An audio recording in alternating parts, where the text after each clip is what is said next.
10-year bonds and keeping them high. That's why they've got to keep the interest rates high. It's because they've got to keep the 10-year bonds, because that's where all the money is with Saudi Arabia, Russia, and China. All their money's in the 10-year bonds, and that's how they keep their money high. As soon as those 10-year bonds go, they're gone.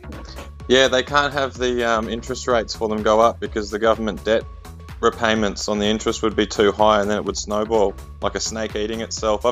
I've kind of watched a few videos that have helped me come to that realization now, and having your voice in the back of my head for a while saying stuff like that as well. I think I'm finally getting a good picture of it all. They got to keep on raising interest rates, otherwise China and Russia will pull their money out of the US dollar. Yeah. And they can't do it all at once though, because then they'll lose value on what those bonds were, but they'll start selling them. They have been. It's down to 55% of the market share. I didn't realise it was so low. I can show you. I was listening to a lecture the other night. Oh, so they have started selling them. I was trying to find out last night if they had. I was Googling and YouTubing. Russia and China have started selling them. They have, okay. But they're not dumping them, they're just selling them No. That's how they maintain, their value in their dollar. Like, I thought China would, because all their shit's crashing. China and all their debt is gone ridiculous, so it's inevitable. Yeah, like you said, China has to start selling bonds because they need to find money. But it's only under the system that they're running. Like, they could. That's what's always interesting, is what happens in the crash if the US. Because what happens if the US dollar crashes in the arse? That money that we owe, we'll have heaps of money. We'll be like, our interest won't be anything because we'll be relative to the US dollar, and the US dollar's going to crash in the arse. It's quite an interesting one. It's completely chaos. Like, I can't even think of what would happen. I was mentioning it ages ago with if we raised interest rates to 20%, you start thinking about the chaos that it causes. It's like, whoa. Well, the US... It's almost like quantum physics. It's a lot of videos I've been seeing, people have been saying it's like the end of globalization. It's pretty much inevitable. And we're going to go back to regional trade economies. So regional economies like the US and Mexico, they're basically the Mexico can take China's place for the US, and they've got enough. Not really, because they don't have the technology and they don't have the US. Not to be competitive, the US but they will crash can completely. survive. All their multinationals that went to China will have to crash because they don't have the production. They can't produce the goods that they can without having China. See, they've got themselves. Apple can't go. They try to go to India and they're like, well, you've gone to India, but then you look, there's still 80% of their fucking stuff still made in China. They can't leave China. They're fucked. That's like, let's leave China. It's like, no. 20 years ago, we were protesting 20 years ago. We could have done it then. It's too late now. Yeah. 25 years ago in 2000, we protested in Melbourne, the globalisation. All over the world, there were huge protests everywhere. The governments didn't listen. They were looking at the money. All those big corporations, those greedy ass CEOs walking in there with licking their lips. They're going, cheap labour. Yeah, we'll get rid of the fucking unions. We won't have to train people at home. Yeah, do what we want. Just have slaves in Asia. Woohoo! And everyone's like, fuck off, we want our jobs. Now look what happened. Now all the jobs are gone. And we've not got no education, and we all got fucked over, and they're going, oh, poor us. And I'm like, fuck you. Yeah. Many of us over there at the protest, like, fuck you, we told you. You just get it. The new economy thinks that everything's going to be okay because we've got these alternative jobs and stuff, but I mean, I'm looking at my jobs. Mine relies on the growth. A lot of those little new jobs that people have found, the gig economy, all of that, it relies on new growth. And COVID proved that when they're gone, there's only so many things that survive. Yeah, gig economy. I was thinking, actually, it's funny, I was thinking about the gig economy when I was driving, because I just came back in Skip. And on my way here, I was like, yeah, the gig economy, it's still a good idea, and it is possible, and, it is interesting. It is a thing. But it's not really.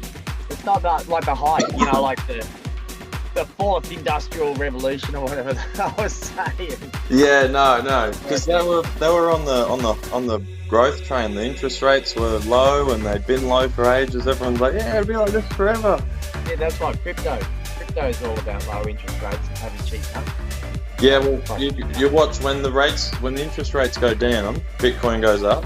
When the interest rates go up, Bitcoin goes down considerably. All of those pumps that we saw, they were all clear result because the Fed just decreased the cost of money. Yeah, because you just got cheap money and you can get it, so you can make the money real easy. Yep, and you can put it somewhere. My only whole saving grace with Bitcoin is that it might maintain some sort of productivity with the method, like, because the banking industry is kind of fucked. We experienced it with Bank of Queensland as well. Like they're not able to handle the load properly. We couldn't actually receive transactions or check our app. But we couldn't receive transactions. That means their infrastructure was fucked up. And we've got an email. It's running on Microsoft. Their banking industry runs on Microsoft. Most of it, like Bank of Queensland, for example, their systems are all Microsoft. That's where I think, but they're using a wicked code. Like Bitcoin can drop down. And I think the Fed, like with the stock market and everything as well, when the interest rate's low, cheap money, the speculators jump on the opportunity to go and gamble on the market. Bitcoin was one of the options, but there might still be like a reserve price for Bitcoin. It's the same thing again. It's got the same problem. It's based on US dollar. What happens if the US dollar drops in the arse? It's the same thing as the interest rates. We can pay our interest rates. You know, banks could have their interest rates at 90%, but our dollar might be worth fucking $5 to their $1. They could have 90%. We'll only be paying, to us, our money will be worth 5 times as much. Yeah, and then the Americans would become the slaves. Their economy would become the slave economy because their dollar's worth. No, but we just like, holy fuck, we go spend some money in America because they got no. But that's going to end. They're just going to have to watch. If that ends, they've got to have something to trade, and they just don't. They're just all fucking, we don't know what's going to happen. Like, you can speculate. It's a madhouse. I think they'll just go to war. We're going to go full fascist.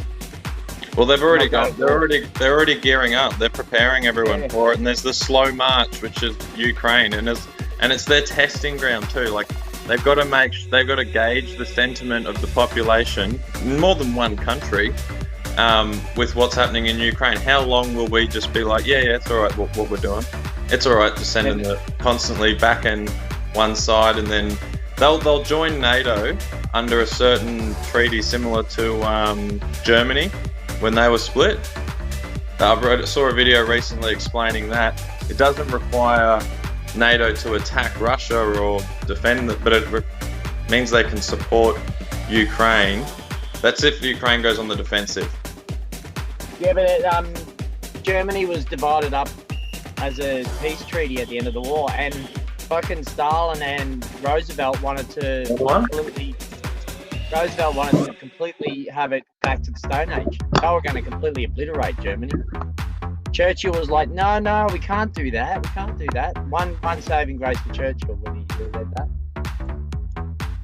Well, I don't follow with that. Was it NATO that was trying to obliterate? NATO was formed. You should watch that Cold War documentary. You'll really, really learn a lot. It's fucking 12 hours though. I can send you the one actually. It's on my list. I was going to put it on our 24-hour news channel about the East German thing. It's quite interesting because I think it's very similar to that, but it's more like the Berlin blockade. Go look up the Berlin blockade. That'll explain everything. The Berlin blockade. Yeah. Because that explains, because they had a treaty and then they tried to, Stalin tried to do over the Americans and blah, blah, blah. It's very, very similar. They're right. It's very similar to that, but they're not on the right track. It's similar to the fact that it's a trade war. Yeah. Not a war, NATO shit, because NATO's part of the Warsaw Pact. The Warsaw Pact just closed down, that's all. The Warsaw Pact was the Russian side one. You never hear them fucking mention it. It's really annoying. There's so much propaganda and so many fucking stupid, we should be more educated. You can't listen to everything that comes out of the West because it's just it's ridiculous. The narrative goes on, and then Putin can just come out with some outlandish just lies. So you can't sit there and watch Russia Today. You've kind of I don't watch any of that. I don't watch any of the sides.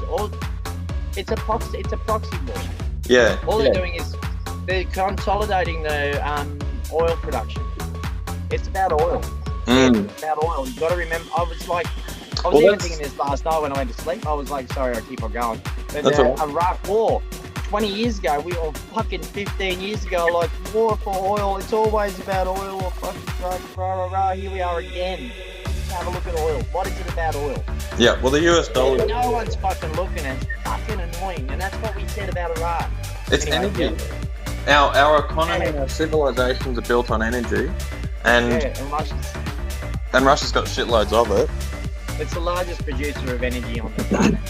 Yeah, and America's trying to turn the tap off to Russia so that they can sell their shit energy, so they can maintain their dollar to maintain their economy. And they can't have Russia and Saudis having a price war like they did at $1.28. The American dollar would just crash in the arse immediately. Yeah, because the cost of getting their resources and the value of their resources are so low. Like, it costs so much to get their shitty shale oil, and they can't sell it for as much, so they need... Yeah, they need it at $1.50 at least Australian, otherwise they're fucked. Yep. You know, they're making some money now with their shale oil, but as soon as you go down to $1.20, they're basically dead in the water. Well, the only reason we got down to those low prices in the early days was because the Americans went over to the Middle East.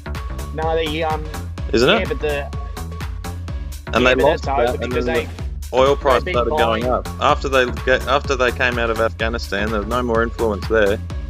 The price started going up again. I'm just thinking about the price at the petrol pump here, and what. See, that's what I was saying. And this is why I was saying that it's very similar to 1973. We had the oil crisis in 1973.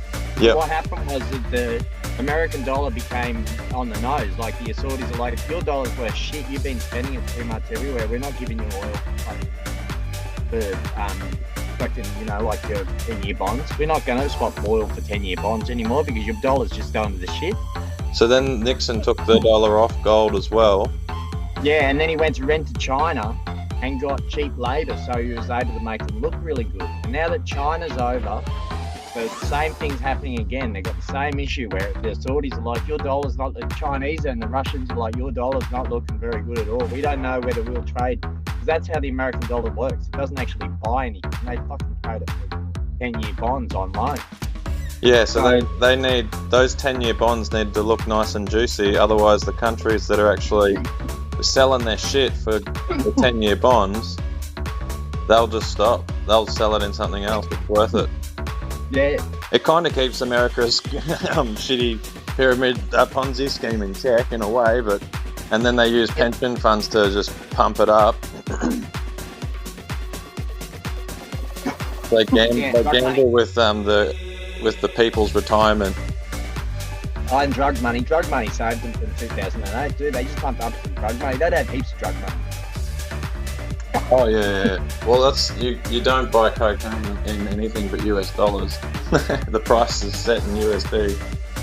Yeah, well, it's all CIA. It's all American. Well, I had a fun conspiracy the other day about the CIA and Bitcoin. Because Satoshi Nakamoto, right, the guy who started it, the Bitcoin address that he mined to get the network started has 1 million Bitcoin out of the total possible supply on the network of 21 million. So if the CIA created Bitcoin, for example, with the alias of Satoshi Nakamoto, they could quite easily have this currency, and if everyone eventually adopts it, then they'll be the rulers of the world. I said this ages and ages ago. I've got a video that I made fucking 2 years ago, and I called it Guns for Drugs. It's all about guns for drugs and why they set up the Nugan Bank. See, the Nugan Bank was set up so that they could get Vietnam drug money and bring it into Australia and then use it against the Whitlam government so they could keep Pine Gap and everything. They were fucking funneling money through this bank called the Nugan Bank. I got obsessed with the bank because the manager of the bank, the Australian guy, he committed suicide. Committed suicide. Yeah, he fell out of the window. Yeah. But they're all linked to US military, and that's what they were doing. And You can have bankers like Bitcoin. Exactly what they wanted. That's why I was like, Bitcoin is bad. That's why I never got into Bitcoin. Main reason, because I fucking hate guns and drugs. Yeah, well, I've been considering going into it, but that argument's been coming up in my head, and I'm glad we got to talk about it so I could refresh and not do it. And just I think it's put any bad. investments need to go into productivity, and that's it. Otherwise, you're speculating, and you're supporting you CIA. and then you're supporting guns for drugs. So if you speculate on the US dollar, supporting guns for drugs or drugs Overthrowing for governments. Yeah. Yeah, no, it's really bad. I know I've lost a lot of money on that principle, but fuck, I've always called it guns for drugs. Guns for Please, drugs. Go and look at guns for drugs and what Reagan did and Oliver North and everything. It's exactly like Bitcoin.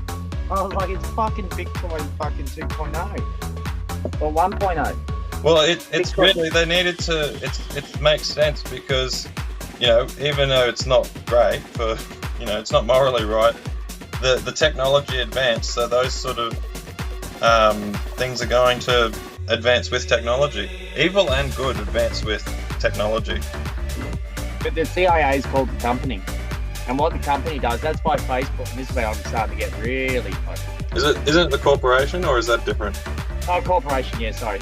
Yeah. No, it's a company. No, Sure, yeah, it's the company, the corporation's a doco, sorry.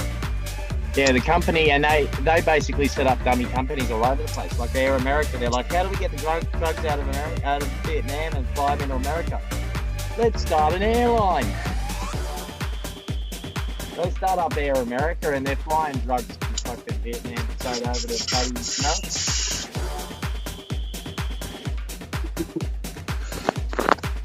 You go look up Air America and it's all guns and drugs. Guns and drugs. All those big planes, it's easier than putting it on the boat. Yeah, well, they just set up dummy companies. That's like Facebook. Even Twitter, I wouldn't be surprised if Twitter and Elon are in on something, because Facebook and Twitter are used to overthrow governments in little small third world countries. We don't really get it in the West, but it's used massively in the third world countries to overthrow governments.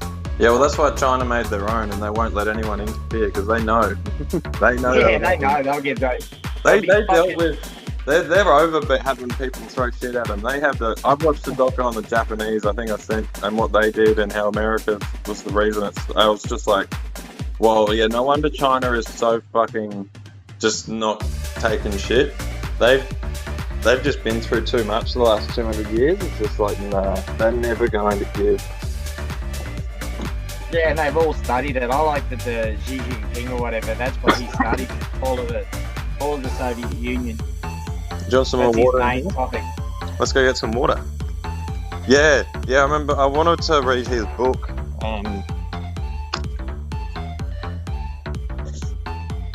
I think that would be very educational. I'm just going to switch to different network. Can you hear me? Yeah. Alright, sorry, yeah, just